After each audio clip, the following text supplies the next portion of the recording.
The hall was filled with noise, humans and aliens cheering. Banners waving, the war had ended, and victory was theirs. A human soldier stood on the stage, medals shining across his chest. His face looked calm, but inside he felt heavy. He had seen too much, too many battles, too many bodies. Now they were calling him a hero. He did not feel like one. Lights from above blinded him. Drums rolled, and then silence fell. The alien council stepped forward, their robes glittering, their faces cold. They carried something behind them, not an object, but a living being. A woman, chained at her wrists, forced to kneel. Her skin was pale with a strange glow. Her silver eyes looked sharp, but also broken. She was from the enemy race, the same people he had fought against. The announcer's voice rang through the air. For his victory, we give him the ultimate prize.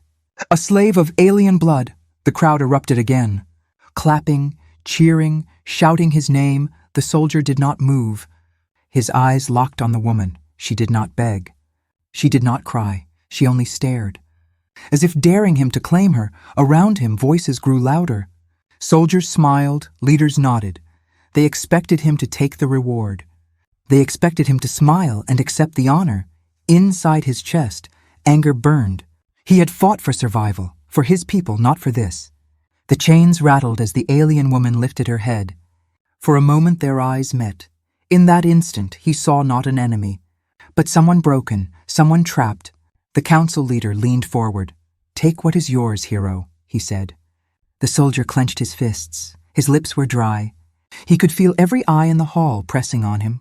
Waiting for his answer, he stepped closer, each footstep echoing against the stone floor. The woman tensed, ready for more pain, ready for humiliation. His hand reached out. The crowd leaned in, expecting him to pull her chains. But instead, he touched her shoulder gently. His voice was low, but it carried through the silence. "I did not fight for slaves." The hall froze. Shock spread like fire. The leaders frowned. Whispers filled the air. Soldiers exchanged confused looks. The council leader's face darkened. "Do you reject our gift?" he asked. The soldier looked back at the alien woman. Her silver eyes flickered with surprise. For the first time, her lips parted as if she wanted to speak, but no sound came. He straightened his shoulders and said firmly, "I fought for freedom, not chains, if this is a prize." "Then it is no honor," gasps filled the room. Some shouted in anger, others in disbelief. The alien woman blinked rapidly, as if she had forgotten how to breathe. For a moment her eyes softened. The soldier turned toward the crowd. His chest heavy but his mind clear. He could feel the danger in the air. He knew rejecting the gift meant more than just insulting the council. It meant turning against the system itself. The woman's chains rattled again as guards pulled her back. But his hand shot out and stopped them. His grip was iron. His voice thundered. "She is not a trophy. She is not mine. She is free." The silence that followed was deafening. Nobody dared to move. The alien woman's eyes widened, a spark of life appearing inside them. The council leader's jaw tightened. "You risk everything for an enemy," he warned. But the soldier did not look away. He had made his choice. He had turned the prize into a promise. The crowd did not know what to do. Clap or curse, cheer or jeer, suspense hung heavy in the air. The soldier's heart beat fast. He knew this was only the beginning, and that the real war might be starting now. The house was quiet. Too quiet for a soldier who had spent years on battlefields. He sat in the corner of his small home, the medal still lying on the table, shining but meaningless. In the next room sat the alien woman, no chains now, but still trapped inside invisible walls of fear. She had not spoken a single word since they left the ceremony. She had walked behind him like a shadow, silent, watchful, and distant. He brought food and placed it gently on the table. Her eyes flickered toward it, then away. She did not touch it. Her thin hands rested in her lap, folded tightly. He could almost feel her thoughts. She expected poison, punishment, or worse. The soldier leaned against the wall, frustration and pity mixing inside him. "I will not harm you," he said softly. But the words fell like stones into empty space. Hours passed, and the silence grew heavier. At night, the soldier pretended to sleep, but his ears caught the faint sound of muffled sobs. It came from the room where she sat alone. He wanted to go in. to tell her she was safe. But he knew safety was not something she believed in. Not after what had been done to her. She had been treated as property, not as a person. The next morning, he found her staring at the window, the sunlight reflecting in her silver eyes. She looked almost like a ghost, as if she did not belong in this world. He said, "You can speak if you wish, but again," no answer. Her silence was louder than any words. It was then he realized she was not refusing to speak out of pride, but out of fear that nothing she said would matter. Later, while cleaning his gear, he caught her gaze. There was no hate in her eyes, only suspicion and something deeper, like pain hidden behind glass. He decided then that he would give her what no one else ever had, a choice that night when the shadows filled the house. He placed her chains on the floor before her. "If you wish to leave, go," he said. His voice shook with honesty, her eyes widened. For the first time since he had seen her, her lips parted. "Leave?" she whispered, her voice raw and weak, almost unused. The sound startled him, like hearing a ghost speak. She shook her head slowly. "Leave means death. My people will not forgive capture. Your people will not forgive escape. There is no place for me." The soldier listened in silence, the weight of her truth hitting him harder than any bullet. She was not refusing freedom, she was refusing death. In her eyes he saw someone trapped not by chains, but by a world that hated her existence. His jaw tightened, and he said firmly, "Then stay here, not as a slave, not as a prisoner, but as free as I can make you." The alien woman looked at him as if she could not believe his words. A long silence stretched between them, filled only by the beating of two hearts that did not trust, but could no longer ignore each other. The soldier knew he had just crossed a line by offering her freedom under his roof. He had defied the council, the army, and the rules of war. Suspense rose again as he realized there would be consequences. And soon the soldier sat across from her, the dim light of the small room casting long shadows. The alien woman kept her eyes low, but he could feel the weight of her silence pressing between them. For 2 nights now, she had eaten only when he left the food and walked away. For 2 nights, she had whispered nothing except that one broken word, "Leave." Now, on the 3rd night, he decided the silence had lasted long enough. He placed no chains on her hands, no orders in his voice. Instead, he put a small pack on the table, food, water, and a piece of cloth for warmth. She looked at it with confusion. Her silver eyes flicked toward him. "Uncertain," he said quietly. "If you want freedom, here it is." His voice was calm, but every beat of his heart thudded like a drum. The alien woman's lips parted, and for the first time more words came. "Freedom?" she asked, as if the word itself was dangerous. She rose slowly, trembling, her hands hovering near the pack, but not touching. "Where would I go?" she whispered. Her voice carried both fear and bitterness. He did not answer right away. Instead, he watched her carefully, and in her eyes he saw a war, one she was fighting inside her own soul. She laughed suddenly, but it was hollow, sharp, broken. "Your people will kill me if I run. Mine will kill me for being here, do you not understand? I am dead either way." Her voice cracked, and her body shook as she lowered herself back to the chair. She buried her face in her hands. The soldier felt a deep stab of guilt. He had thought freedom would be a gift, but to her it was a curse. He leaned forward, his voice firm. "You are not dead. Not while I stand here." She lifted her head, eyes shining with tears she had tried to hide for a long time. She studied him as if trying to read a secret hidden beneath his skin. "Why?" she asked, one word that carried more weight than any speech. "Why would you risk yourself for me, a stranger, an enemy, a slave they gave you to break?" The soldier's throat tightened. He thought of all the faces he had seen in war, human and alien alike, eyes filled with fear. He thought of the promises shouted by leaders who never fought, of the bodies left in the dirt. His answer came like steel. "Because you deserve to choose. No council, no army. No war has the right to decide who you are." Her lips trembled, and for a moment her mask cracked. He saw not just fear, but something else flicker in her gaze. "Hope, fragile but alive," she whispered. "Choice," as if testing the word on her tongue for the first time. Her hands brushed against the pack, then pulled back. She looked at him with an expression he could not name, part disbelief, part trust, part pain. Outside, voices drifted from the streets, whispers about the soldier who had defied the council. Rumors already spread. He knew eyes were watching his home. Waiting for him to slip, his act of mercy had already painted a target on his back.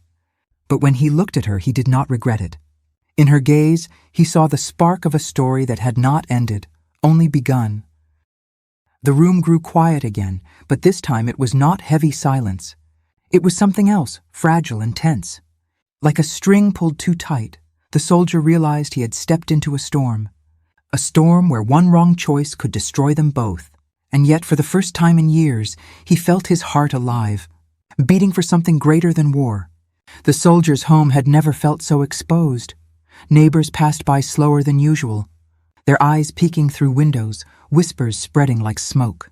They saw the alien woman sitting near the window, her pale skin glowing in the faint light. No chains around her wrists, no guards at her side. They wondered why he treated her differently. Some said he was weak, others said he was dangerous. But all of them talked. Inside, the alien woman began to speak more than before. Her voice was quiet, but every word carried weight.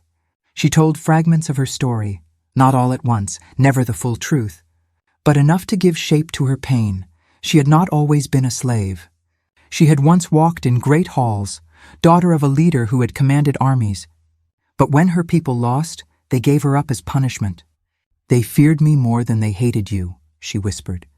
"And fear is sharper than hate." The soldier listened in silence. His fists clenched whenever her words cracked. He had seen cruelty on the battlefield. But this was different. This was betrayal by her own blood. She looked at him and said, "To them I am a symbol. If I live free, it means they were weak. If I die, it means they are cleansed." Her silver eyes dimmed. But he saw the fire deep within them. Outside, shadows moved in the night. Military men asking quiet questions, officials pressing for answers. The council wanted to know why their gift was not kept as intended. Soldiers whispered that their hero had lost his mind. Some even joked that the alien had bewitched him. But in the silence of his home, he felt none of their laughter, only the truth of danger drawing closer. One evening, when the wind howled against the walls, the alien woman turned to him with a question.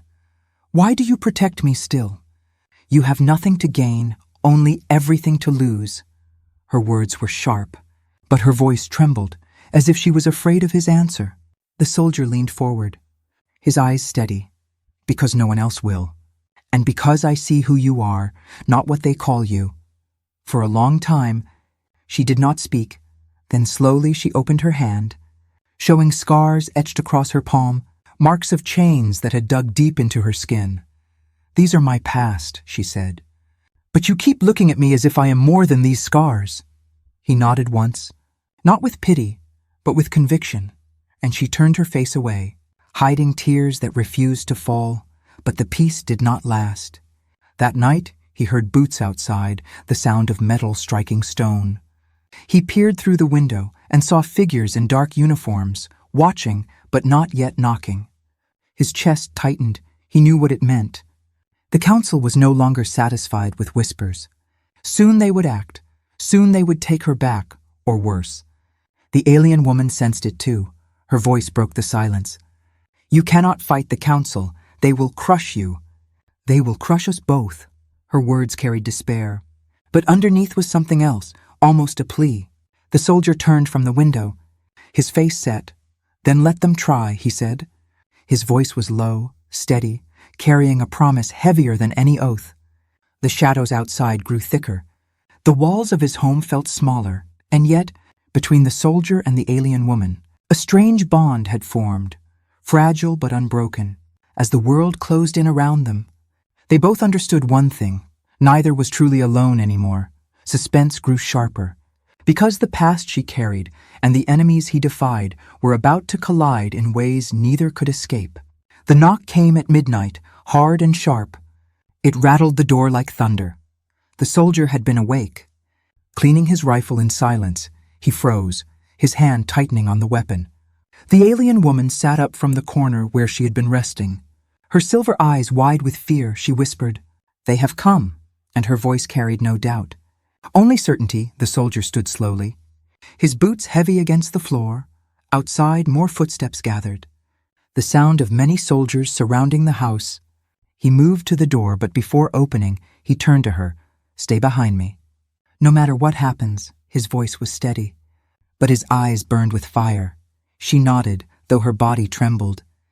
The door burst open before he could touch it. Soldiers in black uniforms stormed inside, weapons raised. Their leader, a man with a scar across his face, stepped forward. "By order of the council, hand over the alien," he barked.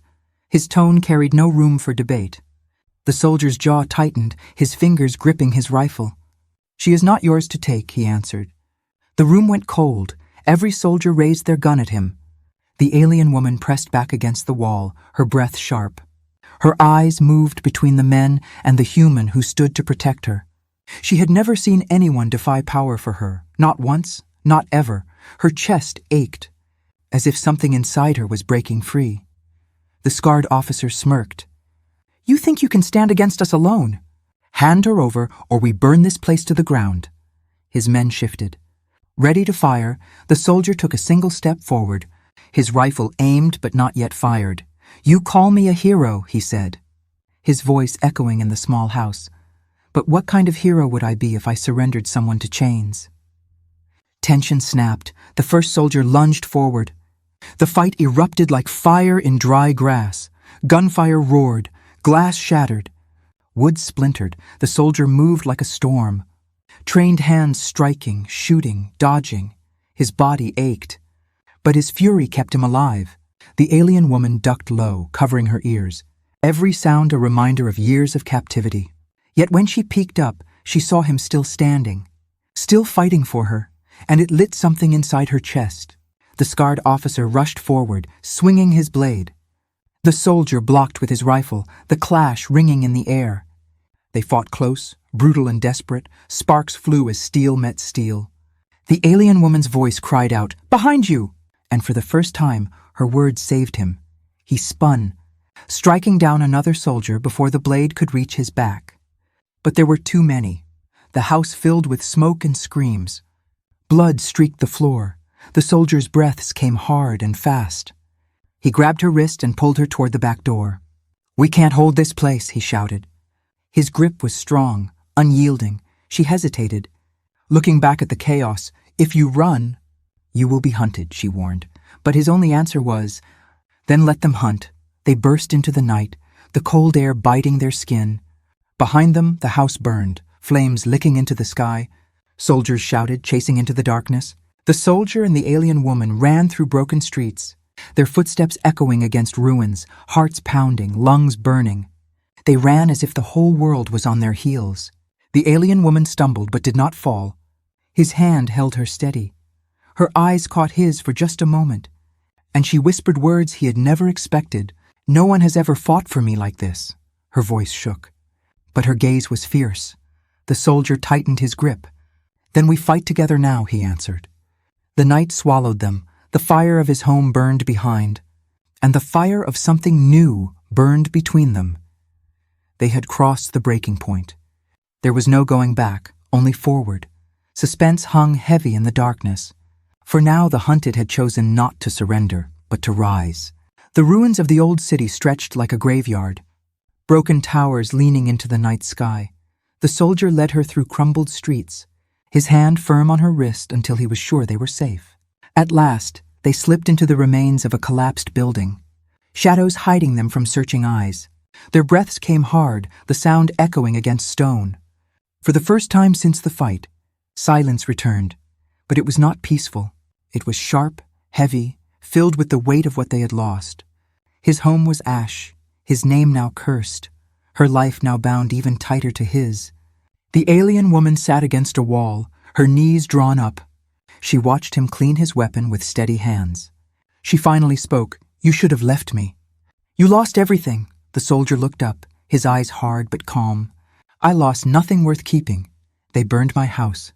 But they cannot burn my choice." His voice cut through the dark, steady and unbroken. She blinked at him, her silver eyes reflecting faint moonlight. For the first time, she did not argue. Days passed as they hid in the ruins, hunted from both sides. They survived on scraps, stolen water, and endless caution. The alien woman began to move closer, not in trust, but in quiet understanding. He shared his food without question. She began to accept it without fear. At night, when the cold bit hard, he gave her his cloak.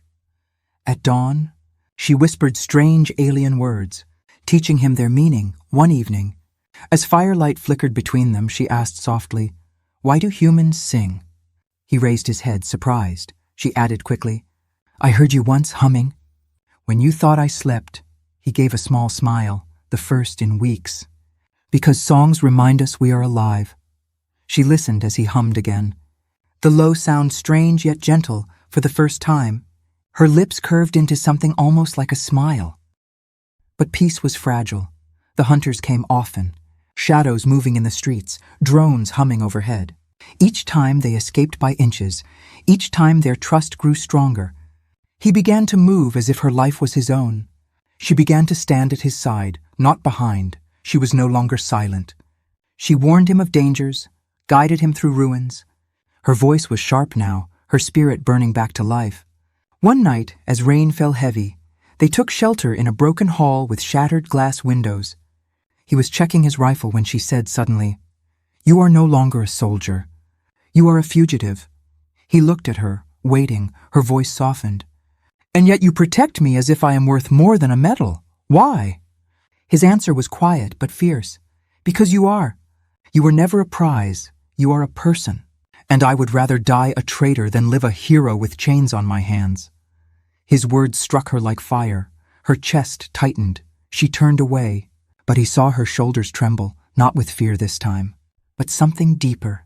In the distance, the sound of drums echoed, patrols searching, weapons loading. The soldier stood and looked at her. "We cannot run forever," he said. His eyes locked with hers, steady and unyielding. "It is time we fight not just to live, but to change everything." The alien woman rose, her chains long gone, but her spirit finally free. Her silver eyes glowed with something fierce. "Then we fight together," she whispered. Suspense thickened, for in the fire of running, in the fire of danger, trust had been forged. Now they were not just prey, they were something far more dangerous. They were a spark, ready to set the galaxy aflame. The council chamber loomed like a fortress. Tall pillars stretching toward the ceiling, banners of victory hanging heavy in the stale air. Soldiers lined the walls, weapons ready. Leaders sat high on their thrones, their eyes sharp and cold. The doors burst open, and all turned in shock. The human soldier entered, the alien woman at his side. Gasps rippled through the chamber. Some saw a traitor, some saw a fool, others whispered of madness. The scarred officer who had hunted them stepped forward, fury burning in his eyes. "You dare return?" he shouted, his voice echoing against stone. The soldier's grip tightened on the heavy chains he carried. Dragging them across the floor, every link clattered like thunder. The alien woman walked beside him, her steps steady though her heart raced.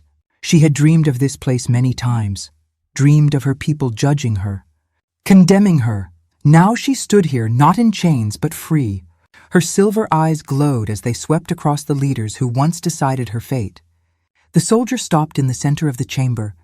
His voice boomed with a calm rage. "You gave me this woman as a prize. You told me she was mine to own.